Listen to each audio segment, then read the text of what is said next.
بسم الله الرحمن الرحيم اللهم صل على محمد أنا محمد حامد دانتا قرتدي وغازيات داود عمر قيلي أو كالله يا باشا قرقري تحدي كالفلقي دولة ديان كشالي معمول مقالوينكا يدقموينكا يسميين كمدينا أنا بالك عدارينا بيلوين تقرقري دليل دبل دي جوكتو أنا قوي حق يقان أنا قاعد نراسنينا فلقي فديان قولي سيسا وانا كمانتا رالينا كمانين mana taageersanin guri hadii aan nahay xaqay naga maqan anaga aan raasanin hadaan magacaygu waa Sultaan Muuse Ali Yuusuf waxaan ka tirsanahay gultida ogaasiyad Daawud Cumar Geelle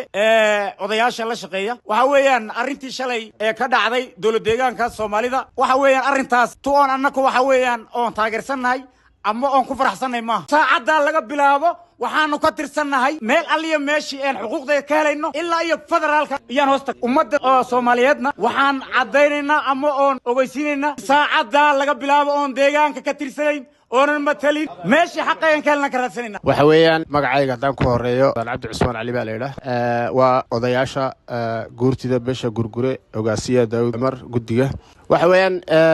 arrinkii ka dhacay shalay deegaanka aan ka soo horjeednaa anagu waan qatacnay waan ka soo horjeednaa hadii aan beesha gurgurana sababtoo waan ku dulman duulan waa weyn ayaan ka mutaysan halkaas Cabdi Ilay wuxuu ku dhawaaqay 39 degmo ku dhawaaqay degmo noogu soo daray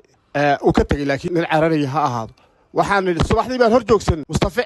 subaxdii kuntu talada saaw qabtay iyaan hor joogsan waxaan daaniri warde isagu cararaya ha galaba laakiin maanta adiga waa subax waxaan ku hor joogsanay walaalkay xaq baan u leenahay noo ansix laba degmo